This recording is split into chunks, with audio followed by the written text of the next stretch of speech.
Bom dia, queridos alunos do Itinerário CAUNI do terceiro ano. Eu sou a professora Cláudia Luz e nós vamos para mais uma aula hoje relacionada à aula 16 do segundo trimestre. É a nossa segunda aula depois que vocês voltaram do recesso e na aula passada eu fiz um retap da prova que vocês realizaram antes de entrar de recesso, que foi a A5, que foi referente ao itinerário. E na aula de hoje, nós vamos começar uma nova sequência didática, que é a sequência didática número 5. Só que, na verdade, ela é uma continuação do que a gente vem vendo nas últimas aulas, que é a respeito de globalização.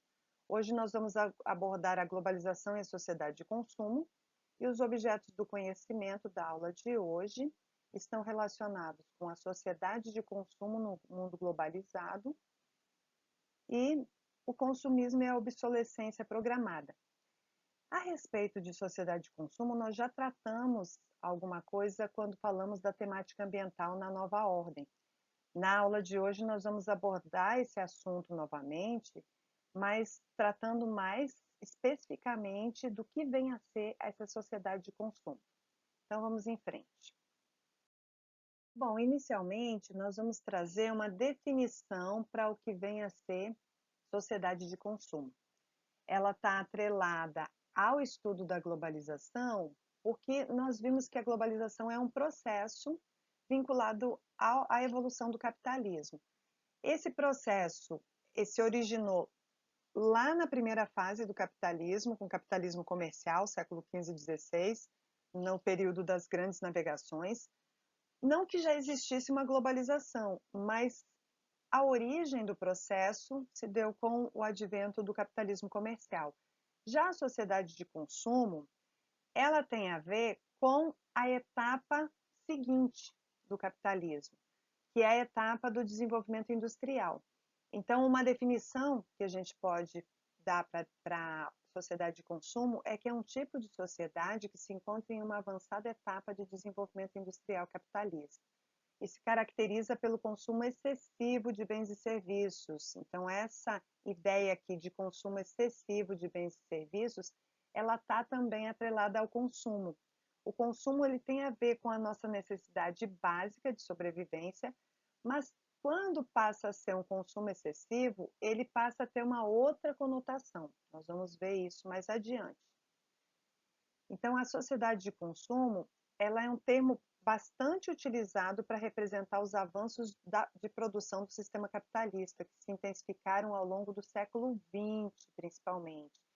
Tá? Ela não surge no século XX, mas esse processo de intensificação do consumo ocorreu com bastante intensidade no século XX.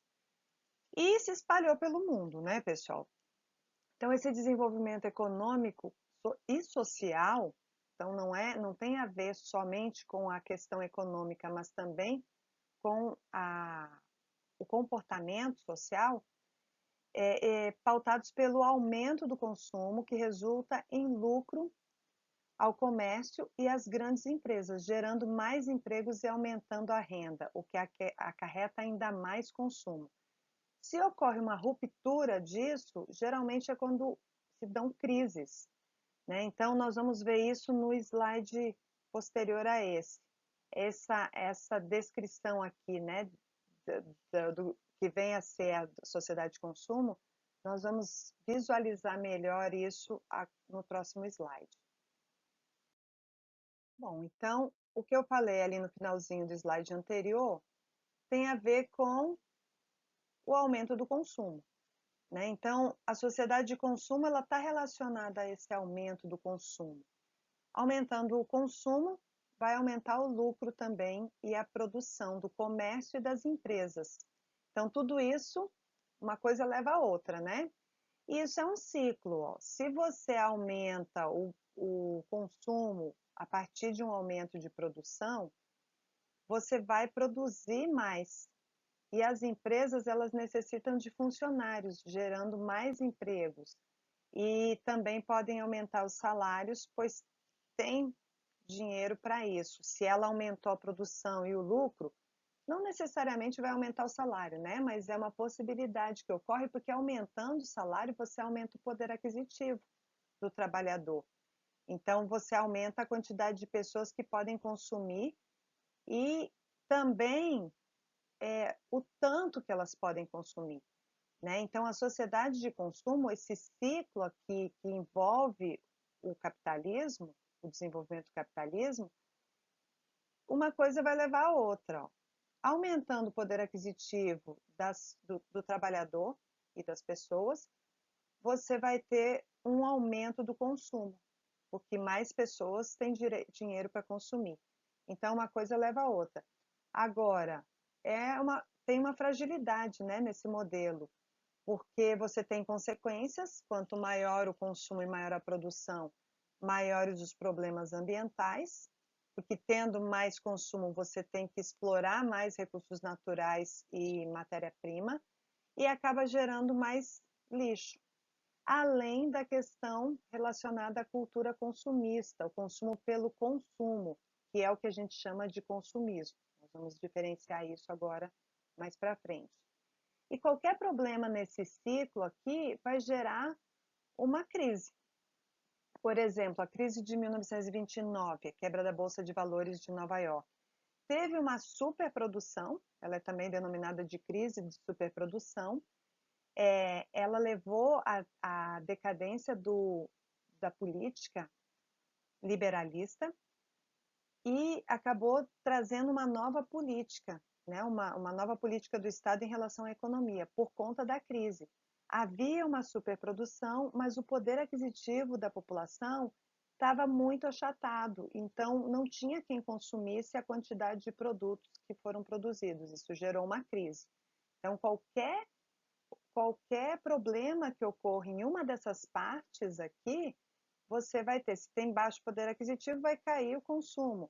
E se você teve um aumento de produção, você não vai ter quem compre. Então, qualquer ruptura em qualquer uma dessas partes pode gerar uma crise. E, e isso é uma característica, né, do modelo capitalista de produção. Ele é um modelo de produção que acaba acirrando as desigualdades sociais e acaba também sendo fadado a constantes crises. Nós tivemos várias crises ao longo do desenvolvimento do sistema capitalista.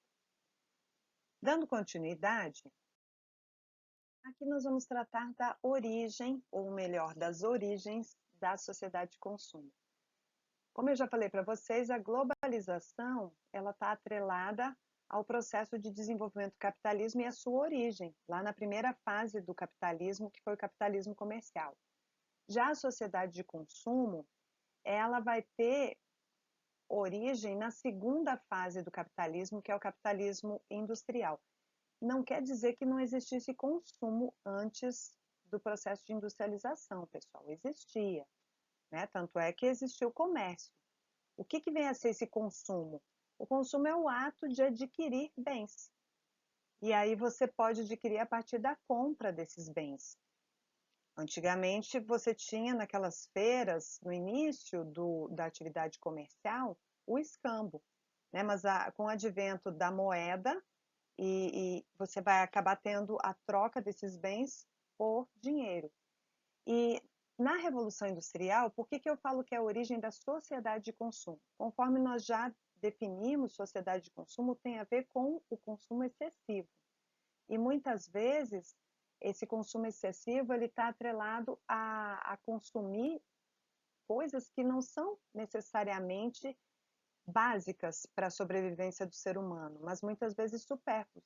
E acaba também tendo uma característica bem próxima à questão de identidade, né? Muitas pessoas se relacionam com outras por conta do que elas consomem, ou rotulam as pessoas pelo tipo de consumo que elas realizam. Então, o consumo pelo consumo, sem ser um consumo consciente, leva a um consumismo, como eu já falei. E esse processo de revolução industrial, ele leva ao aumento do consumo por conta do aumento da produção. Uma coisa acaba levando a outra, como nós já vimos naquele ciclo do slide anterior.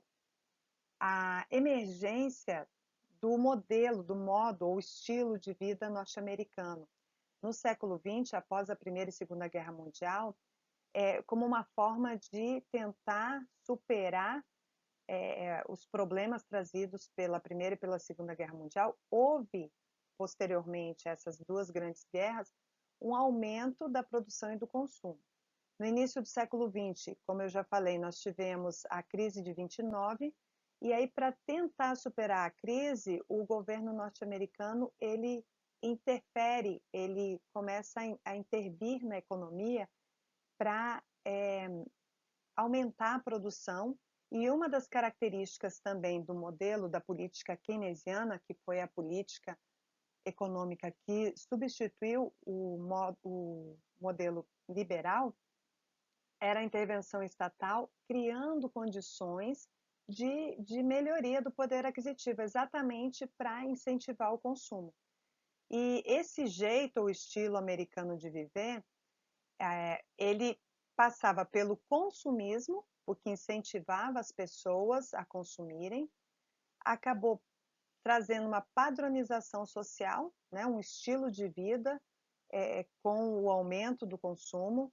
Todo mundo tinha o objetivo de ter um carro, uma televisão, né, de consumir produtos cada vez numa quantidade maior, porque o poder aquisitivo acabou aumentando após essas duas grandes guerras. E, além disso, tinha a crença nos valores democráticos liberais, né, de liberdade de consumo. E no período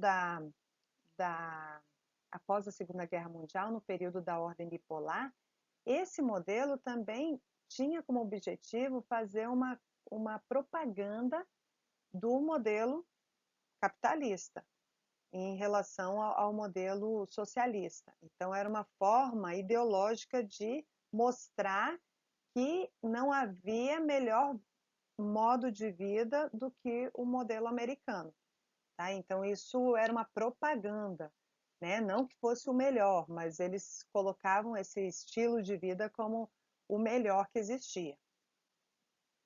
E essa produção em massa acaba levando ao consumo em grande escala, que é uma característica do modo de produção fordista que foi adotado após a crise de 29, e isso acaba levando ao consumismo. Então, nós vamos ver o que vem a ser, qual é a diferença entre consumo e consumismo. Já falei que consumo tem a ver com você consumir o que é necessário. Então, você comprar somente o necessário e economizar nos gastos. Então, é um consumo do que é o que a gente chama de consumo, ou um consumo consciente. Você consumir o que você necessita. Já o consumismo é uma compulsão, é você consumir sem limite. Isso leva o indivíduo a comprar de forma ilimitada, sem necessidade, sem pensar. Né? Muitas vezes a pessoa compra, não está nem precisando e acaba que às vezes ela nem usa o que ela comprou ou se arrepende do que ela comprou. Então, essa é a diferença básica entre consumo e consumismo. O consumo é você obter bens para sua, que são necessários para a sua sobrevivência, e o consumismo é o consumo desenfreado, o consumir por consumir, sem uma consciência. Bom, aqui a gente pode estabelecer uma evolução do consumismo. Como eu já falei para vocês, o aumento da produção se deu com a primeira Revolução Industrial no século XVIII e gradativamente foi ocorrendo um aumento do consumo, que foi bem significativo, principalmente na segunda fase da Revolução Industrial, que foi no século XIX. Esse aumento do consumo ele foi favorecido por conta do aumento da produção devido à expansão do processo de industrialização para outros países da Europa e para fora da Europa, e isso se deu até o início do século XX, mas não necessariamente acompanhado de um aumento significativo no consumo, porque o que foi ocorrendo? Aumentou a produção, os capitalistas eles tinham o objetivo de aumentar o lucro cada vez mais, e acabou que o poder aquisitivo do trabalhador e da população em geral não aumentou na mesma proporção. Então, no início do século XX, o que ocorreu foi uma superprodução que não foi absorvida pelo mercado consumidor, porque não havia um poder aquisitivo suficientemente grande para que absorvesse essa grande produção. Então, no início do século XX, nós tivemos uma ruptura em uma das etapas, né? Como eu falei lá naquele slide anterior, quando uma das etapas do ciclo se rompe, vai levar a uma crise, e foi o que ocorreu no início do século XX com a crise de 29, quando ocorreu a quebra da Bolsa de Valores de Nova York. Para superar a crise, eles utilizaram crédito e fizeram propaganda de um modelo de produção que foi baseado na fabricação em massa, que foi o modelo de produção fordista e atrelado à política econômica keynesianista de intervenção estatal. Então, a fabricação em massa possibilitou o consumo em grande escala, porque o Estado tratou de melhorar o poder aquisitivo da população. O crédito barato, né, com esse crédito barato, os americanos aproveitaram para comprar bens muitas vezes supérfluos. Daí que a gente chama de consumismo, esse consumir por consumir. Né? Então, por exemplo, após a Segunda Guerra Mundial, passa a ser sonho o modo de vida americano e o automóvel ele vira um objeto de desejo, especialmente a partir do seu barateamento, com a produção em série proposta a partir do modelo fordista. Outro sonho de consumo passa a ser a televisão. Além disso, o padrão de beleza estabelecido, o modo de vida e comportamentos padronizados, né? Então, você vai ter um grande crescimento econômico após a Segunda Guerra Mundial e esse consumo do sonho americano, que numa ordem bipolar servia até como uma propaganda que o modelo capitalista era melhor do que o modelo socialista. Já na década de 80, nós vamos ter um início de recessão em vários países, o início da crise da bipolarização, né? E aí você acaba tendo um consumo mais individualista. Com o fim da ordem bipolar e início da nova ordem mundial, na década de 90, você vai ter já uma nova era do consumo, que leva ao que a gente chama de era do consumismo.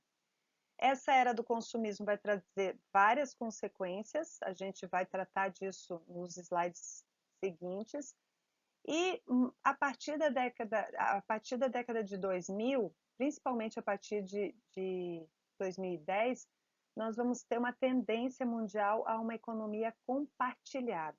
Vamos ver o que vem a ser isso. Uma característica, né, da sociedade de consumo é tentar minimizar essas questões relacionadas ao consumismo. Então, o que vem a ser essa economia compartilhada? A economia compartilhada é um modelo social e econômico fundamentado no compartilhamento dos recursos humanos, físicos ou intelectuais. Como é que ela funciona? Os mercados de distribuição para remanejar itens até onde serão necessários, no estilo de vida para unir comunidade que deseja compartilhar bens e serviços, espaços ou tempo, e o acesso a produtos e serviços onde o usuário paga por um produto ou serviço. Nós temos exemplos aqui, mas uma tendência mundial no mundo dos negócios, por exemplo, são aqueles espaços de compartilhamento, chamados de coworking. Você tem um compartilhamento do mesmo espaço, geralmente você tem startups, né, que são empresas de inovação tecnológica, e você compartilha o mesmo espaço ali, onde nós temos várias empresas diferenciadas. Outro exemplo disso, aqui a gente pode ter outros exemplos, como alguns aplicativos, né, como o iFood, por exemplo, o Uber, que é um aplicativo de mobilidade, ou o Airbnb. Então, isso tudo, essas redes de compartilhamento, elas acabam trazendo novos padrões de comportamento e de vida. As pessoas, em relação a essa economia compartilhada, ela está mudando esse modo de vida, né, com a oferta e demanda, além de uma nova relação com bens materiais e com outras pessoas. Então você vai ter um novo estilo de vida a partir dessa economia compartilhada, que é uma tendência do mercado mundial, né, e da economia mundial atualmente. Com o aumento dessas novas tendências, nós vamos ter também uma maior integração digital e, como nós já vimos na aula a respeito do crescimento do comércio mundial, esse comércio aumentando, aumenta, consequentemente, o consumo, né, pessoal? Principalmente o comércio eletrônico, ou o chamado comércio digital, que nós já vimos nas aulas anteriores, quando nós tratamos da globalização e do comércio mundial, algumas vantagens do comércio digital, como, por exemplo, a maior abrangência, mais áreas no mundo podem ser abrangidas a partir das redes, a disponibilidade, porque esse comércio ele pode ser feito 24 horas, a diversidade de produtos à venda, a comodidade na compra e no pagamento, então é mais cômodo, você faz da sua própria casa, ou até mesmo do aparelho celular, e acaba tendo um baixo custo agregado. Isso foi uma grande saída para muitas empresas e trabalhadores com a pandemia, né? Porque muitos viram na internet, no comércio eletrônico, uma possibilidade de renda e de superar os problemas trazidos com a pandemia. Quando eu tratei a respeito do comércio eletrônico, na aula de globalização e comércio mundial, eu falei que haviam desvantagens, mas eu não apontei nenhuma desvantagem. Então, eu achei importante trazer aqui algumas desvantagens. Uma desvantagem do comércio eletrônico é a falta de contato entre o vendedor e o consumidor ele não tem o contato direto com o produto, então ele não pode experimentar, não pode verificar a qualidade, ele só vai verificar isso principalmente no setor de alimentação e de vestuário ou de calçados. Né? Em relação a outros produtos, você pode descrever ali, a partir da descrição do produto, você encomenda e vai chegar aquilo que você encomendou. Né? Mas muitas vezes, dependendo do setor, essa falta de contato é um problema. Nem todos os consumidores eles têm acesso à rede, ou muitas vezes eles não têm poder aquisitivo para comprar. Né? Então, mesmo tendo acesso à rede, ele acaba não tendo como comprar. E alguns consumidores não têm acesso às tecnologias necessárias para comprar eletronicamente. Alguns problemas de logística com relação à entrega, por exemplo, ao transporte, também são algumas desvantagens, se não houver se não for feito a compra, uma empresa que preze por essa questão de logística, e a concorrência ela acaba sendo maior, né? Principalmente entre estados, países, é o que a gente chama de guerra fiscal, muitas vezes ela acaba incentivando não só no comércio eletrônico, mas no comércio em geral. Então, essa concorrência ela acaba sendo maior por conta dessa maior abrangência. Um outro problema que a sociedade de consumo enfrenta é a questão dessa tendência de obsolescência programada ou planejada. O que vem a ser isso? Consiste na produção de mercadorias previamente elaboradas para serem rapidamente descartadas, fazendo com que o consumidor compre um novo produto em breve. Então, é uma tendência da produção atual essa questão de você ter novos produtos lançados simultaneamente a outro, então você acaba tendo esses ciclos de vida dos produtos, eles acabam sendo menores. E com isso aumenta o consumo, mas também aumenta a demanda por recursos naturais e energéticos, bem como a questão do lixo, né, do descarte desses produtos, é uma questão que é uma das críticas a essa questão de consumismo e de incentivo a esse consumismo, você acaba gerando uma maior quantidade de lixo.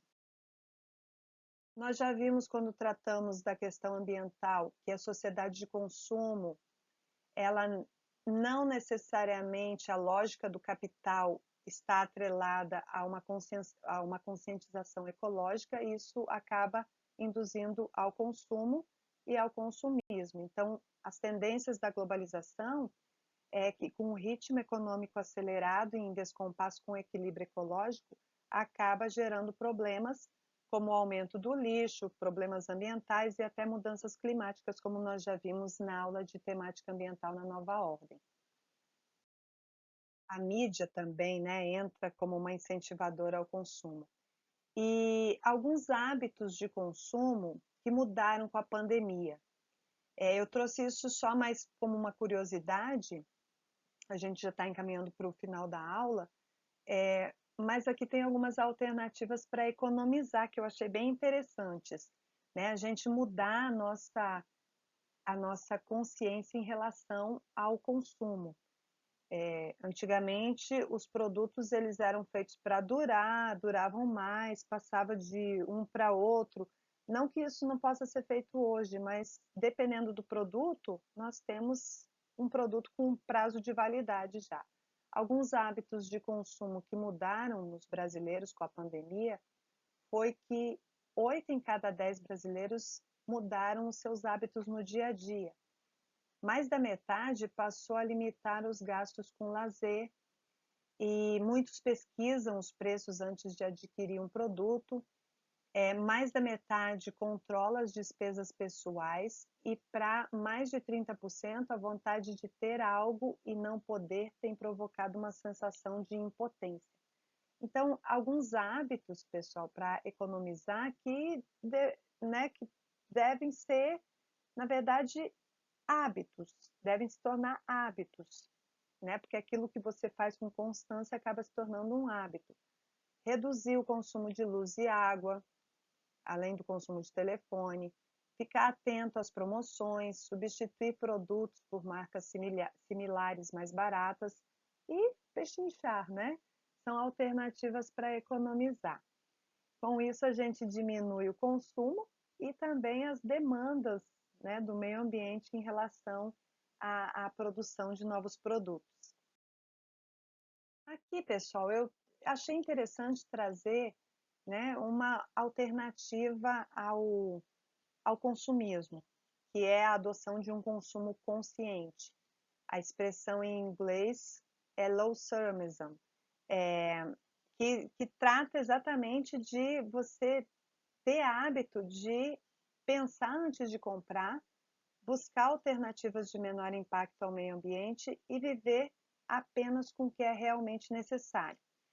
São metas bem difíceis, né, de serem cumpridas, principalmente vivendo numa sociedade onde o consumo é incentivado diariamente, mas nós já vimos nas aulas de temática ambiental e algumas alternativas a essa questão do consumo desenfreado para tentar minimizar isso no meio ambiente e até mesmo pensando nas gerações futuras. Então, aqui eu achei interessante trazer essas etapas, né, de, de você ter uma consciência ao consumir. E tem outras, como nós já vimos anteriormente, né, para minimizar essas questões em relação ao meio ambiente, como, por exemplo, buscar novas fontes alternativas de energia, tentar reutilizar, reciclar os produtos, mas você buscar uma forma de ter o hábito de pensar antes de consumir. E tentar minimizar um pouco essa questão de ter um eu mercadoria, né? Nas próximas aulas eu vou falar um pouquinho mais a respeito disso e vamos para o fim. Para não perder o costume, onde encontrar o conteúdo, na verdade, essa videoaula de hoje No livro de vocês, no volume 3, no capítulo 26, ele fala, na verdade, sobre o crescimento do comércio mundial. Como a gente está falando de consumo, de sociedade de consumo, de consumismo, vocês podem encontrar alguma coisa relacionada com o comércio mundial e do Brasil nesse capítulo, mas não necessariamente relacionado especificamente à sociedade de consumo. No suplemento de revisão, o tema 2, ele trata especificamente de globalização. E os exercícios desse suplemento são relacionados à globalização e que eu quero destinar uma aula para resolver esses exercícios e comentar com vocês, assim como disponibilizar para vocês uma lista de exercícios, tá? Relacionados a esse assunto. Então, nas nossas próximas aulas, a gente vai falar um pouquinho mais disso. E eu agradeço a companhia de vocês. Uma boa semana para vocês, um bom final de semana e até a semana que vem. Tchau, tchau.